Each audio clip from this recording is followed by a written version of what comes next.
Hello, everyone. I'm Becca, dietitian by trade, mom 24/7, wife from the start, and when there's a few extra hours in the day, you might find me hitting the trails or on horseback. And I'm Kara, a therapist to women, a mom to a boy, an entrepreneur, mountain junkie, and a postpartum runner. And this is Fit for a Queen, a podcast that's devoted to the female athlete wanting to balance the teeter-totter of all the things we desire out of life as women.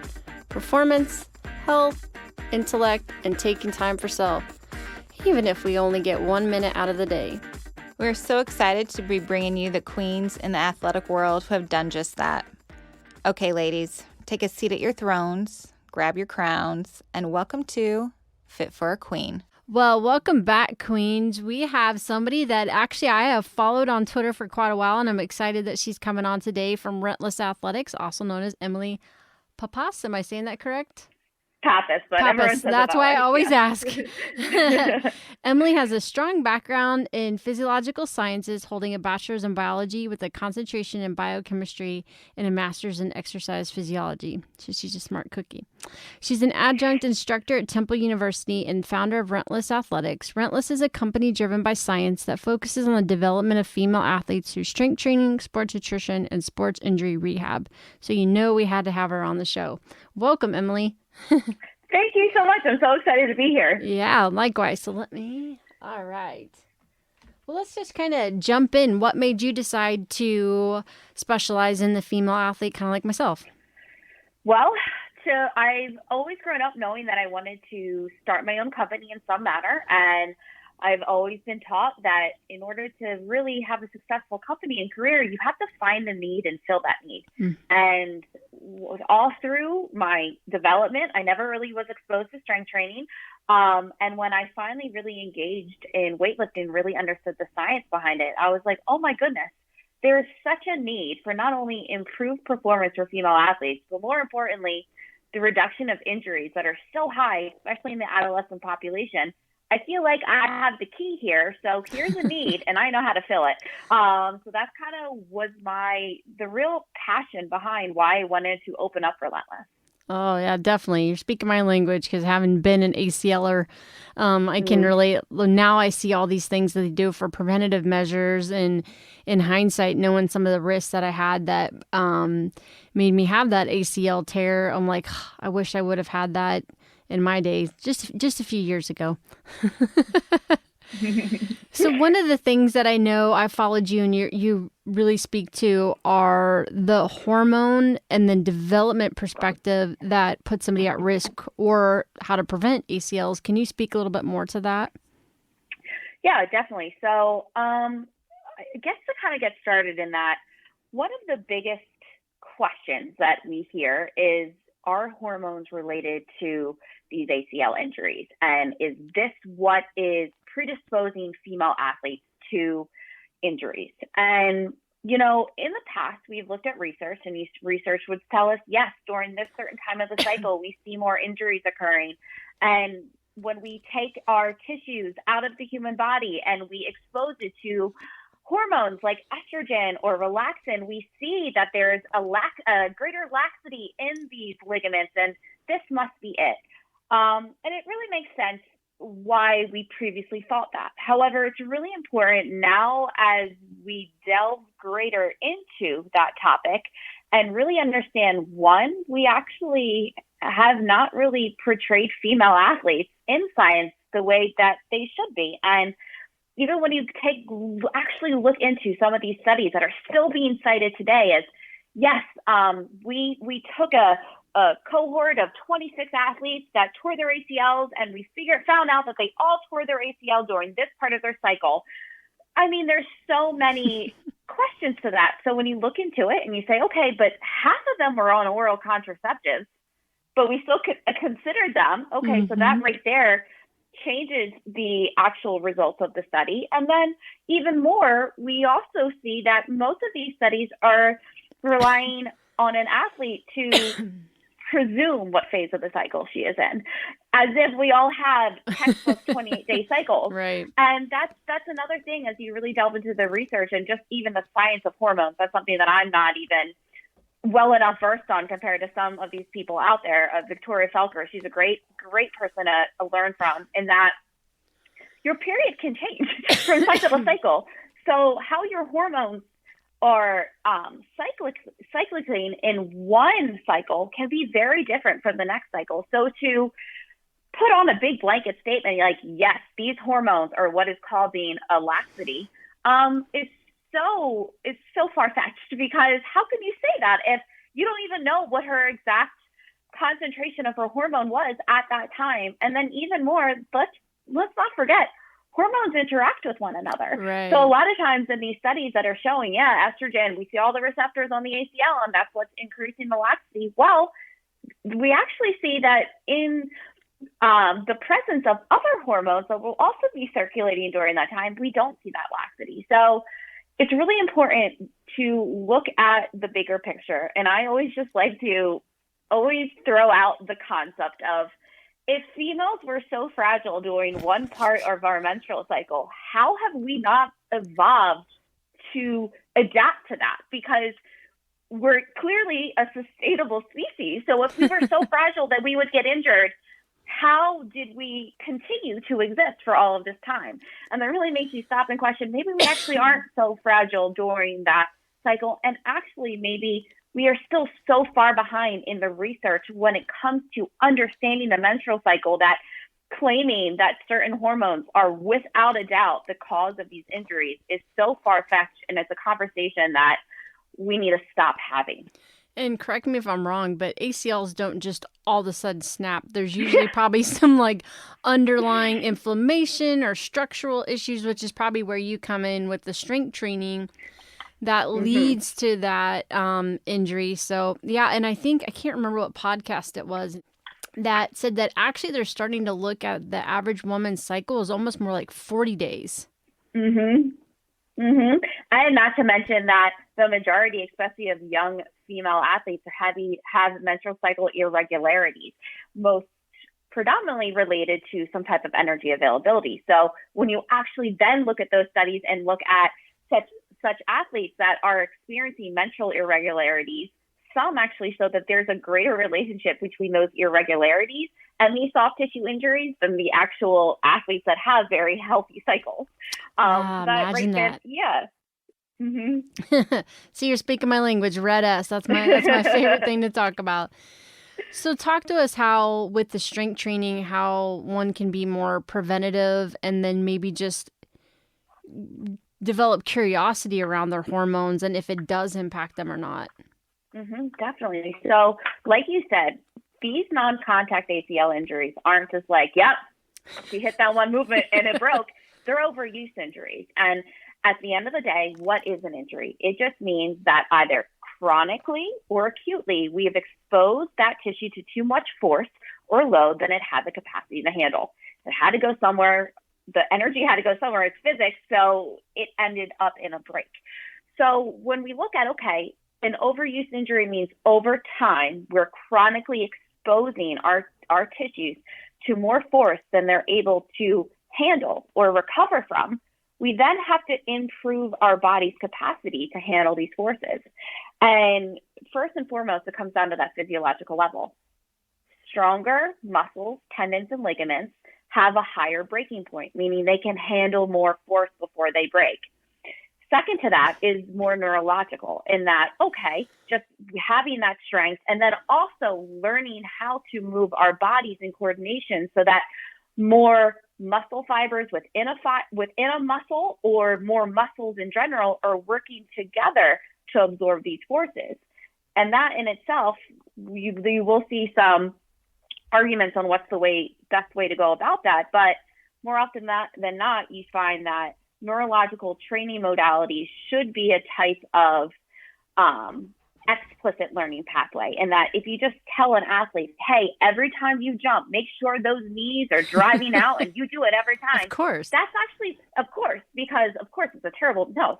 But if you look at when an athlete's under fatigue, are they moving with great biomechanical efficiency? Heck no. No. I don't care. The best athletes in the world don't. So instead, it's improving the strength of the body and the coordination of it so that it your body will find the best movement patterns to complete the task, the most efficient movement patterns. But at the same time, we shouldn't fear certain movements because, oh my goodness, that's the cause of it. No. It's an overuse injury. So strength training is necessary because strength training is the only tool that can improve our body's capacity to handle these forces. And it's really important that athletes understand that it's not just like randomly doing things, that the human body is so fascinating, right? We can adapt to any type of stressor that explodes on our body in a progressive manner. And we have to understand that when trying to improve a body's capacity to handle forces, we must prescribe strength training in a manner that progressively overloads and then allows for bouts of recovery, because there is no adaptation without recovery. Right. So that's where strength training is so essential for any type of female athlete, regardless if she, quote unquote, may have a predisposed risk to getting some type of injury or not. Right, and that's where the recovery nutrition comes in, because I think Boston is starting to take a look at RED, relative energy deficiency, and ACL, which we now understand when you get that energy imbalance, the brain has a slower lag time between that muscle to protect, and so maybe they're making movements that aren't as protected or aren't as, not as strong. So yeah, and then so many even variables. More, exactly, and then taking that conversation again right back to an overuse injury is we've exposed our body to more load than it has the capacity to handle, meaning over time, your body was not able to recover from the previous stressors, and instead you're just adding to it, and therefore you're going to get to that breaking point. But if an athlete is recovering, there's less of a chance of her getting to that breaking point, regardless of what her movement pattern looked like. So it really is a big picture thing in that, okay, are we training her to improve her body's capacity? Is she recovering from this type of training? Because again, there is no adaptation without recovery. And if you are constantly running on the field, but these young girls that are growing bodies that already require more energy are also not eating enough food or the appropriate macronutrient ratio to meet these needs of activity and recovery, yeah, your body's going to adapt, and you're going to see a decrease in tissue turnover, recovery time, as well as a decrease in any type of movement pattern that's going to occur at that neurological level. How do you think we'll ever get the United States to buy into overtraining and overuse? I'm sorry, can you repeat that? Do you think we'll ever get the United States culture to buy into overtraining and overuse? Oh, I don't know. That's such a great question, isn't it, though? I actually like to counter that conversation. It says it really just comes down to under recovering, right? Because again, we're humans. We are able to adapt to anything if we are provided enough recovery to adapt to whatever training modality that we're exposing it. So yeah, some of the best athletes in the world may be training hours and hours and hours and hours and hours a week, but they also are improving because they're matching that hard work with the appropriate recovery. I forget, I just watched one of the NBA players, I think it was Jimmy Butler. He's like, yeah, our team practice starts at 7, so I got here at 3. And I was like, so you didn't sleep? like what are we sleeping? I don't know, that'd be bragging. Exactly, but it is. It's that culture of, don't sleep, work hard, head down. But I like to say, work hard, but also work smart. Right. Did you hear that, guys? She said, I think she's talking about rest days. Off days. Yeah. Necessary. Fully necessary. I've learned with my athletes, like, let's take out rest, even though it's not a bad word, and let's call it remodel day. Like your body's remodeling. I like that. Yeah. Okay, they'll buy into that, right? Yeah. Oh, that's good. So we want to hear more about Relentless Athletics and what you guys are up to and how they can learn more about what awesomeness you're doing. Definitely. So Relentless, we are based in the suburbs of Pennsylvania, and our on-site facility operates as a semi-private training model where all of our girls receive their own individualized program. We really use weightlifting as our form of strength and neuromuscular training. And it really helps the girls buy into strength training because the focus isn't on how much weight, it's how do I learn this skill? And that's what's going to have best carryover to the field, and we're getting them strong.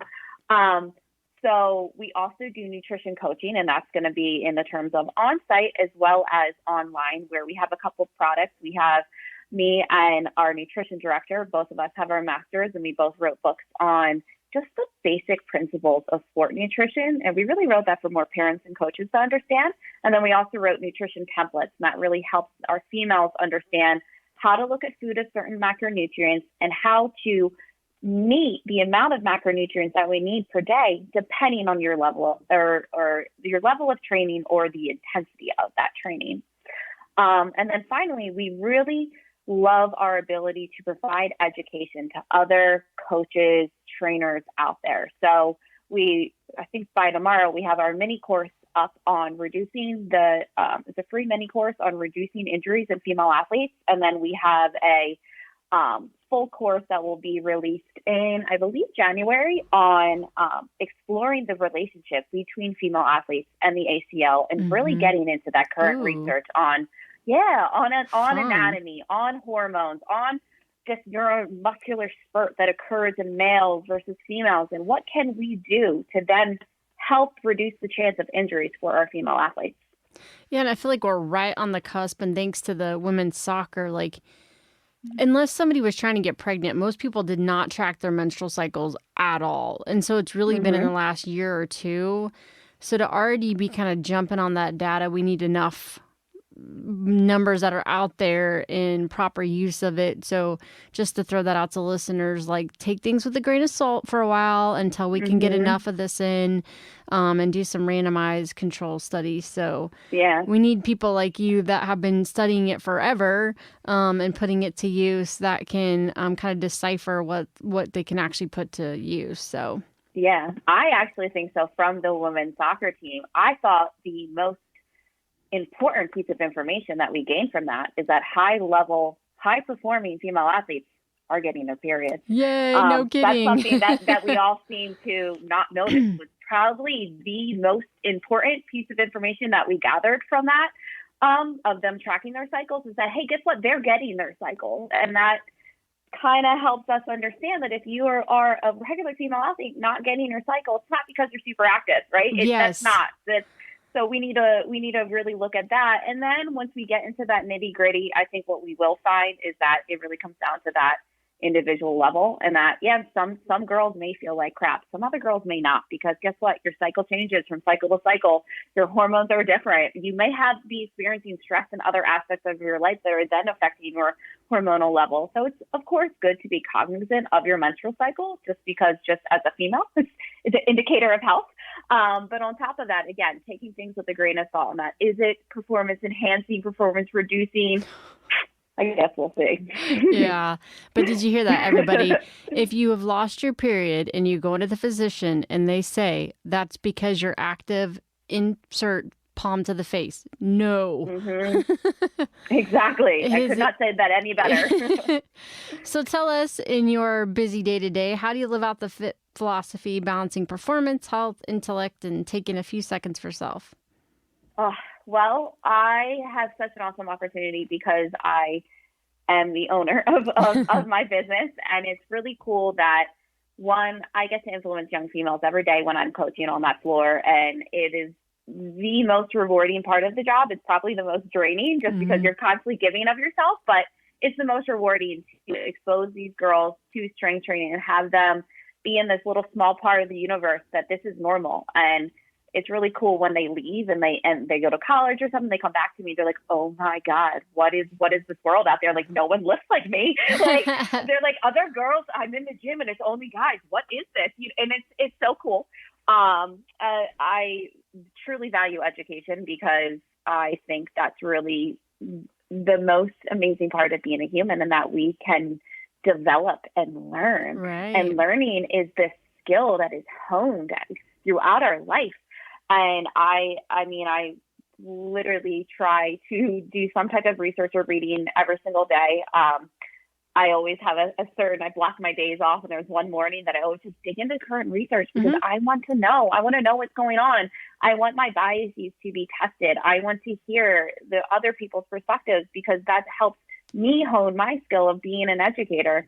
And just in terms of doing things for myself and personally. I love social media for its ability to help, produce content like this and help inform other people. It's a means of communication, but I also love to take a step away from it and really be present. And it's my rule. Once a week, I have to turn everything off and just for a certain night, just be present. I don't care if I'm by myself or if I'm with other people, just be in that moment, because it's kind of really amazing what happens, where your mind goes when you are. Right. See, I'm with you. I do Science Sunday. So every Sunday I have like my to read in research. And I know only us full of nerds would be like, oh, me too. Me too. Friday morning. No one can call me. Nothing happens. I just sit and I read. I have a photo of like read this soon and just all of my articles. But I feel like we owe it to our athletes that we work with, that we don't just go because that's the way it used to be. There's many things that I've changed in my practice because I've had enough information come in and had enough things with clients that I was like, whatever my approach is not working. I need to keep at it. So see, we're always evolving and learning. So we want you to do the same when you're, looking for a strength training program, looking for a dietitian, find somebody that does stay atop of that. Definitely. Could not agree more. We will put all these links and including your books on the show notes. And thank you so much for coming on. And I look forward to following you on Twitter. Of course. Seriously. Thank you so much. It was great to officially meet you. You too. Have a great rest of your day. Today's episode is brought to you by yours truly. I'm excited to announce the releasing of my book, Finding Your Sweet Spot in Sport, Avoiding Relative Energy Deficit in Sport, also known as RED-S, by optimizing your energy balance. Be sure to follow me on social media or go to my website, www.beccamccombel.com, to find out when the release date is set and when it'll be on Amazon. Bye, Queens. For additional information on today's topic and guests, follow us on Facebook, Twitter, and Instagram at Fit for a Queen. And Hashtag Fit for a Queen. Don't forget to rate us on iTunes. We can't wait for you to join us next time on Fit for a Queen. Bye, Queens.